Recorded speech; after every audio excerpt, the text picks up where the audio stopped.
In 2025 December, I did a test around using the Fugitive Opera Pink and used two surfaces and then worked in a different varnishing method because I realized how much people were doing the UV archival varnish by Golden and then laying wax varnish like the Dorland's wax on top. And the reason being they were talking about how the Dorland's wax probably repels the water and the UV coating underneath that will protect it from the sun. So I wanted to test it. Well, one, would it fade in 6 months' time? Second, how would they look different? And which is the best method. So I worked on two aqua boards and I worked on paper as well. So let's look at the aqua board first. So looking at these two, I would say this is the control. This is the Golden archival varnish coated 3 times. Now, if I look at the difference, I can see that the opera pink on the left-hand side is slightly more fluorescent and purpley, like it has that purple coating almost. And the one that was in the sun looks a bit more warmer. That's the difference that I see. I don't know if the camera can pick this up, but do I mind this difference? Not really. I think it's still beautiful. So that's the test with the aqua boards. So this one is the control. It has that purpley veil. And then this one was just Golden archival varnish. And then this one was the Dorland's and then the Golden. So I did like the other way around to see wax first and the spray later would make a difference. I would say that obviously the control is the most opera pink, right? Compared to that, out of these 3, the middle one looks way closer to the control, which is the UV archival varnish. The one that I placed the Dorland's and then the Golden looks much heavier. I don't know if the camera can pick this up, but heavier, and it has that waxiness to it. It's much darker. It looks more red than an opera pink will typically look like. And then if I compare that with the one that was clearly a winner among a lot of people, the Golden and then the Dorland's, this one is kind of right in between like this. So the control, the closest one was the Golden archival varnish. And then I would say the next close was the Golden and then the Dorland's.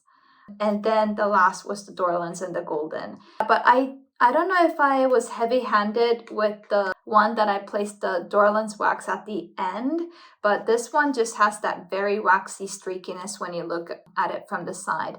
So it kind of becomes flat, I would say, and I don't quite like it. And for me personally, I just love using Golden archival varnish because if you saw the video, you know it repels water just like the Dorland's wax. So I don't think there's much use for the Dorland's wax, to be honest.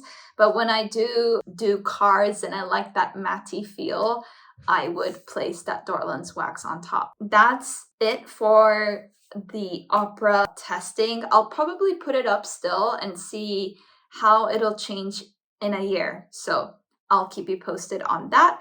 And then basically I've done some tests on Aquabord just to see if it changes. I just used some of the colors that I own and placed it. It was like all different brands: Schmincke, Core, Danielle Smith, Rockwell, like every color that I often typically use, I just placed it on here and I wanted to see how they would hold up. They are vibrant, so pretty. And the next thing I'm kind of curious about, which I will be sharing with you in an art haul that's coming up, is the Core watercolor medium. So Ali Kavanagh told me that she used like other brands other than Core, and they flaked off the Aquabord later in years. So what she does is she mixes this Core medium with other brands to help it stick to the Aquabord. So I will probably be testing something around that, but this is going to take years, so I don't know if I can keep up with all the tests that I have. But anyways, right now it looks okay even in direct sun.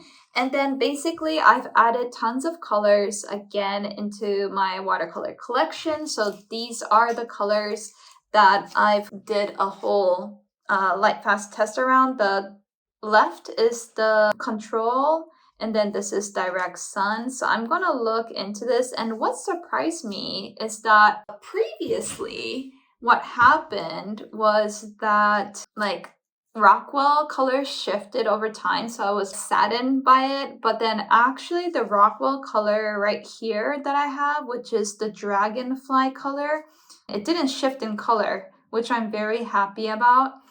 And then also the wetlands right here, it didn't shift. So I don't know, maybe I need to keep it in the sun more, but either ways, it hasn't shifted. Even the Maple Samaras by Rockwell, so those are the 3 colors, but they haven't shifted. So I'm very happy to see that. So I'm definitely using those colors. And then otherwise, I was thinking that the Holbein's Burke's Parrot Pink, it has that same BV10 that's in Opera Pink, that's fugitive, but it hasn't changed as much. It lost a bit of that pinkiness, but not by far. So it doesn't bother me as much. What did bother me is the Lunar Eclipse by Holbein.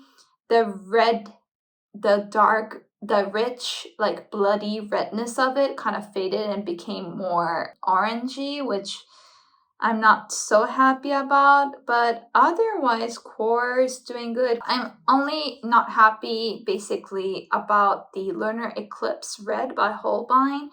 A bit on the Burke's Parrot Pink, but not by far by Holbein. The rest looks completely good. So I'm happy about that. Overall, I'm gonna put it up again. For the next video, I'm going to be doing the update on my drawing oils that I've tested, and it's been quite surprising. So I think you'll love that video. This will be on my vlog as well if you want to take a closer look, and I hope you enjoyed the video, and I'll see you in the next one.